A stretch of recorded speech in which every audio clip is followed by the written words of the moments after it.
अस्सलाम वालेकुम स्टूडेंट्स, क्या हाल है? उम्मीद करता हूँ आप ठीक है, खैरियत से होंगे।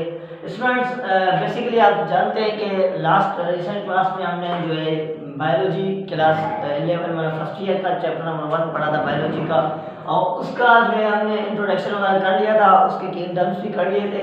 आज जो है बेसिकली उसकी ब्रांचेस पढ़नी है हमने। उसकी ब्रांचेस कितनी हैं? देयर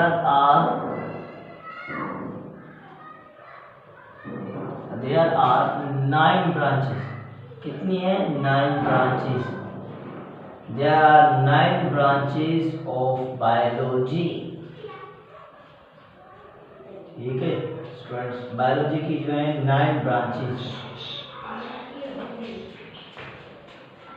यहाँ पे इनके नाम भी मैं आपको लिख के बता देता हूँ। फर्स्ट पे है मॉलिक्यूलर बायोलॉजी। मॉलिक्यूलर बायोलॉजी, ठीक है। और सेकंड पे है हमारी माइक्रोबायोलॉजी। माइक्रोबायोलॉजी और सेकंड थर्ड पे है environmental biology. Environmental biology, environmental biology.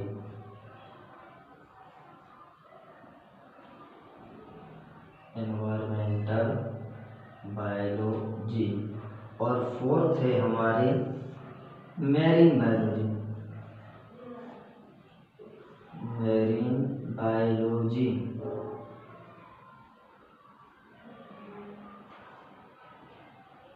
And fifth number 5 marine biology, environmental biology, microbiology, molecular biology. अब जो है रिसेंट अभी हम 5 बायोलॉजी मतलब बायोलॉजी की 5वीं ब्रांच का नाम देते हैं fresh water biology. Fresh water biology.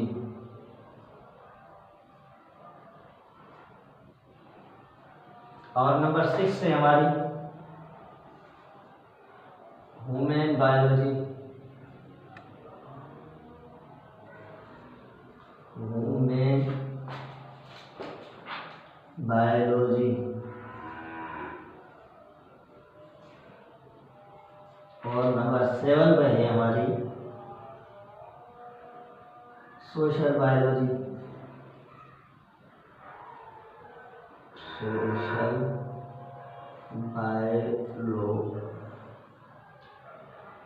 Biology और नंबर 8 पर है पैरासाइटोलॉजी। पैरासाइटोलॉजी और नंबर 9 है जो लास्ट है बायोटेक्नोलॉजी। बायोटेक्नोलॉजी।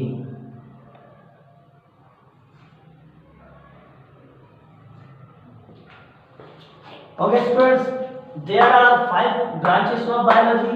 बायोलॉजी की जो ब्रांचेस हैं वो 9 है, ठीक है। जो उनके नाम है, फर्स्ट पे मॉलिक्यूलर बायोलॉजी, मैक्रोबायोलॉजी और environmental biology, marine biology, fresh water biology, human biology, social biology, parasitology, biotechnology. तो अब हम जो है एक एक करके हम इनको एक्सप्लेन भी करेंगे। मॉलिक्यूलर बायोलॉजी में हमें क्या किस चीज़ की स्टडी करनी पड़ती है, क्या क्या चीज़ें हमें होती हैं, एक्सवाइजेड जो भी हो, और मैक्रो जो भी, जहाँ पे अब मैं आपको एक एक जो है ना इसकी ब्रांचेस एक्सप्लेन करके बताऊंगा कि इसमें क्या कह रहे हैं कि क्या करना है क्या नहीं, किस चीज़ की स्टडी होती है। मैं आपको एक एक चीज़ बताऊंगा, इसमें सब चीज़ एक एक चीज़ बताऊंगा। तो फर्स्ट ऑफ ऑल इसको मैं रफ कर देता हूँ स्टूडेंट्स, इसको हम जो है रफ कर देंगे, क्योंकि हमें अब जो है इनको एक्सप्लेन करना है, ठीक है, एक्सप्लेन करना है। तो फर्स्ट हम स्टार्ट करते हैं मॉलिक्यूलर बायोलॉजी से। मॉलिक्यूलर बायोलॉजी हमें क्या कहता है भाई? Molecular biology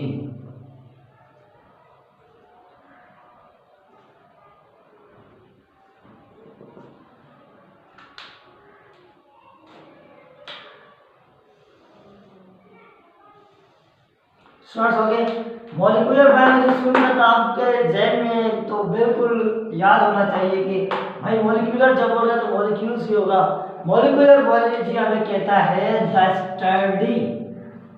the study of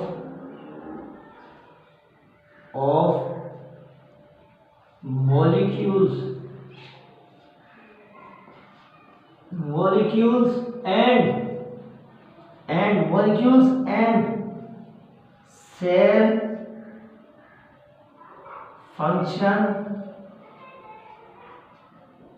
functions and cells and the study of molecules and cells functions and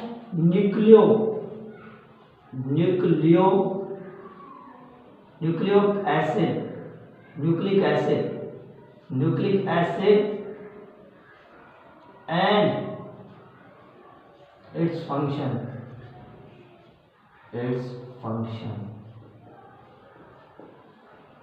basically molecular biology हमें बताती है कि इसमें हम मॉलिक्यूल्स की स्टडी करते हैं, सेल के अंदर फंक्शंस, न्यूक्लिक एसिड है, न्यूक्लियोप्लाज्म है, न्यूक्लिक एसिड जो है ना और सेल के जो फंक्शन है इनके बारे में स्टडी करने को हम बोलेंगे मॉलिक्यूलर बायोलॉजी। मॉलिक्यूलर बायोलॉजी बिल्कुल इजी है, इसके अंदर सेल और उसके फंक्शन और न्यूक्लिक एसिड के बारे में हम पढ़ते हैं।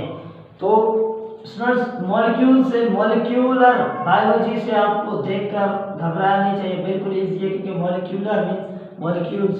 तो मॉलिक्यूल्स और फंक्शन के जो सेल के अंदर जो फंक्शन है उनके अंदर न्यूक्लिक एसिड है उनकी स्टडी को बोलेंगे molecular biology is called molecular biology and function is called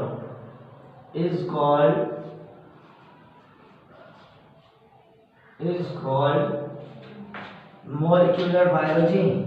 इसकी हम डेफिनेशन बिल्कुल इजी बना सकते हैं, आपको बुक से दी हुई है तो बुक वाली आप लिखे या ये लिखे इतना डिफरेंस नहीं है, बिल्कुल इजी है। ये आप लिखेंगे तो ये आपका जो है कॉन्सेप्ट बन जाएगा। मॉलिक्यूलर बायोलॉजी सिंपली हम सेल्स के अंदर जो फंक्शन है उनके न्यूक्लिक एसिड है उनके बारे में पढ़ने को मॉलिक्यूलर बायोलॉजी का कहते हैं और मॉलिक्यूल्स के बारे में पढ़ने को भी मॉलिक्यूलर बायोलॉजी कहते हैं। तो अब जो हमें सेकंड पढ़ेंगे, अब सेकंड इसकी जो ब्रांच है, ठीक है, सेकंड इसकी ब्रांच जो है वो बहुत इजी है, वो आपको देखकर भी इजी लगेगी। उसकी सेकंड जो ब्रांच है वो है microbiology. Microbiology is not difficult, microbiology is not difficult,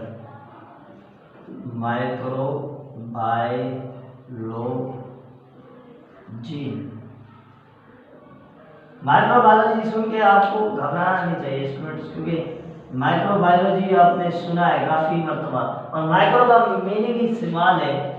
micro means small, microbiology means small. तो माइक्रोबायोलॉजी में हम स्मॉल जो ऑर्गेनिजम्स होते हैं उनके बारे में पढ़ते हैं।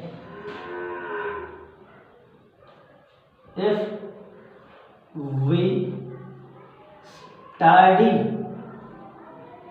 Of small organisms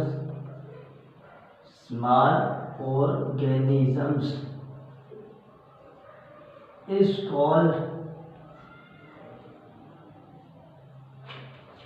called microbiology। जब भी हम छोटे जानवर, छोटे एनिमल्स, छोटे बैक्टीरिया, बिल्कुल जो यूनिसेलुलर हो मतलब एक सेल्स वाले, याद है ना, यूनिसेलुलर मींस एक सेलुलर, जो भी एक सेल वाले हो मतलब हमें आम आँख से नजर ना आए उनको हम बोलेंगे micro.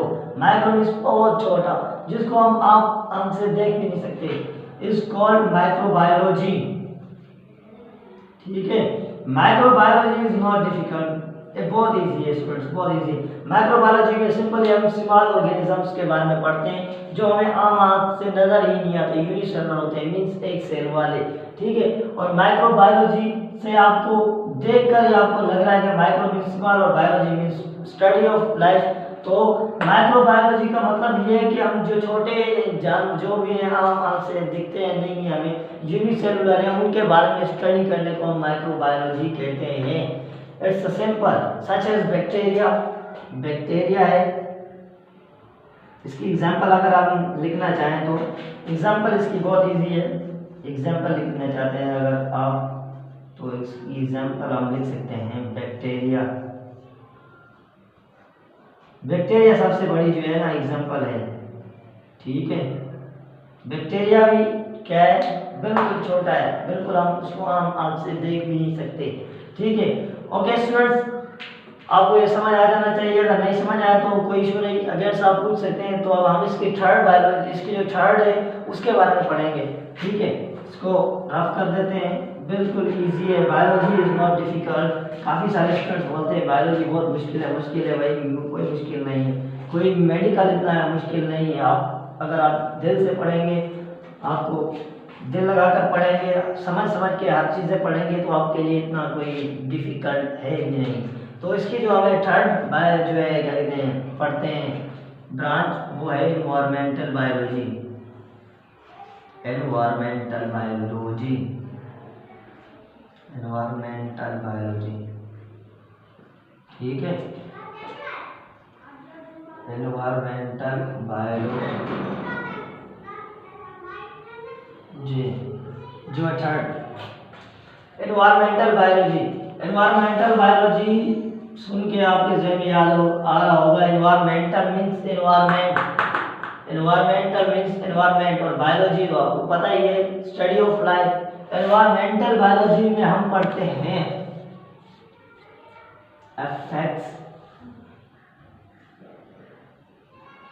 effects of human being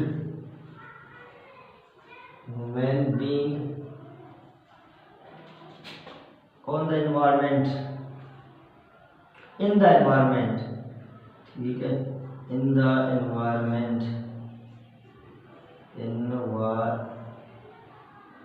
the environment, ठीक है स्टूडेंट्स, एनवायरमेंट। इट्स सिंपल है। एनवायरमेंटल बायोलॉजी बहुत इजी है। एनवायरमेंटल बायोलॉजी हमें कहता है कि इंसान पर जो असरअंदाज हो रहे हैं, जो है हमारा माहौल है जो असरअंदाज हो रहा है इंसानों पर, उसके बारे में पढ़ने को हम बोलेंगे एनवायरमेंटल बायोलॉजी। जो भी इंसान पर असर हो रहा है माहौल का, माहौल पर जो इंसान का असर हो रहा है उसके बारे में पढ़ने को हम बोलेंगे environmental biology. It's very simple, it's not difficult, ठीक है। एनवायरमेंटल बायोलॉजी में हम एनवायरमेंट मीन्स माहौल, माहौल के बारे में हम पढ़ते हैं, मतलब माहौल का हमारे अंदर जो असर अंदाज हो रहा है, माहौल हम पर जो असर हो रहा है, हमारा जो असर हो रहा है माहौल पर, उनको पढ़ने में उसके बारे में पढ़ने को हम एनवायरमेंटल बायोलॉजी बोलेंगे। It's 3 branches of biology, environmental biology. Okay, आप नंबर 4 बायोलॉजी पढ़ेंगे। नंबर 4 इसकी ब्रांच, इसकी नंबर 4 जो बायोलॉजी है वो है fresh water biology. Fresh water biology, fresh water biology, fresh water biology. Branches बहुत इजी है बायोलॉजी की ब्रांचेस, बिल्कुल बहुत इजी, घबराना नहीं है आपने, क्योंकि सारी हमें हेडिंग से मिल रही है इसकी चीजें। फ्रेश वाटर बायोलॉजी, फ्रेश का मतलब तो होता है आपको पता, और वाटर का भी पता है, बायोलॉजी का तो फिर आपको क्यों नहीं आता भाई, क्यों नहीं आता? It's easy. Fresh water biology में पढ़ते हैं जो है साफ, जो है ना साफ पानी पर जो रहने वाली, फॉर एग्जांपल फिशी रहती हैं पानी में। हम तो नहीं रह सकते क्योंकि हम एक मखसूस टेम्परेचर नहीं है हमारा इतना, हम अपने एनवायरनमेंट के हिसाब से अपना टेम्परेचर चेंज करते हैं। हम ज़्यादा से ज़्यादा 2 मिनट 3 मिनट रुक सकते हैं, ठीक है, ज़्यादातर नहीं रह सकते। जो रहते जो है फ्रेश वाटर बायोलॉजी पर, इसकी बड़ी एग्जांपल है फिश है, ठीक है। फिश रहती है द स्टडी ऑफ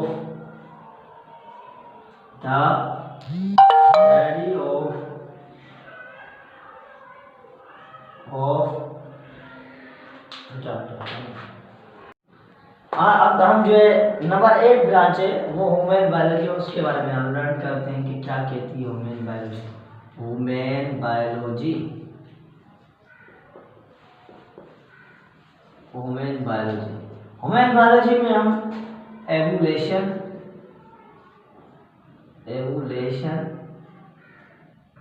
फिजियोलॉजी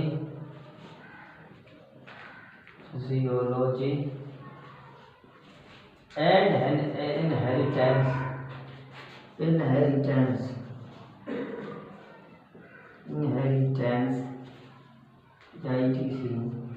ठीक है। ह्यूमन बायोलॉजी में पढ़ते हैं कि इंसान का जो है किस तरह से बिहेवियर है, उसकी विरासतें जो भी उनके माँ बाप से आती है, माँ से बाप से जो भी उसके अंदर ट्रांसफरेशन होती है, और वो उस अमल को पढ़ने को, उसके बारे में पढ़ने को हम ह्यूमन बायोलॉजी कहते हैं। Human biology evolution physiology and inheritance, उसके विरासत के बारे में पढ़ने को हम ह्यूमन बायोलॉजी बोलते हैं। एवोल्यूशन फिजियोलॉजी, इनके केमिकल फिजिकल जो भी प्रॉपर्टीज है उन सब के बारे में पढ़ने को, उनकी विरासतें XYZ उनके बारे में पढ़ने को हम ह्यूमन बायोलॉजी कह देंगे।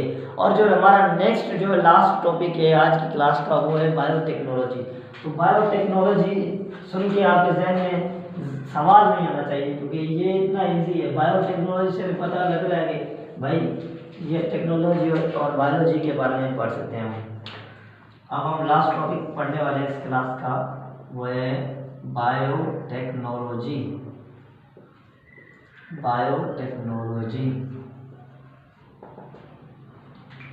बेसिकली बायो का मीन्स तो आप सबको पता है लाइफ, बायो का मीन्स स्टडी लाइफ, ठीक है, और लॉजी मीन्स स्टडी। और बायो का मतलब है कि जो है स्टडी ऑफ जो है टेक्नोलॉजी के बारे में पढ़ना, उसको बायोलॉजी और टेक्नोलॉजी का क्या रिलेशनशिप है उसके बारे में पढ़ना। इंजीनियर से रिलेटेड, इंजीनियर से अपना काम करते हैं कि किस तरह, ज़ाहिर जो है टेक्नोलॉजी तो है लेकिन उसके साथ बायो भी है, सिर्फ टेक्नोलॉजी नहीं है, उसके साथ जो भी बायोलॉजी और टेक्नोलॉजी का जो रिलेशनशिप है, जो उनके प्रॉपर्टीज़ वगैरह है, उन सब के बारे में पढ़ने को हम बायोटेक्नोलॉजी कहते हैं। बायोटेक्नोलॉजी हमें ये कहता है कि बायो और टेक्नोलॉजी के बारे में पढ़ने को बायोटेक्नोलॉजी कहते हैं। इंजीनियर जिस तरह कामयाब वगैरह होते हैं तो वो बायो को भी फॉलो करते हैं, सिर्फ टेक्नोलॉजी तभी तैयार करते हैं। तो बायो और टेक्नोलॉजी के सिंपली हम ये कह सकते हैं, बायोलॉजी और टेक्नोलॉजी के रिलेशनशिप्स वगैरह, उनके प्रॉपर्टीज़ वगैरह के बारे में पढ़ने को बायोटेक्नोलॉजी बोलते हैं।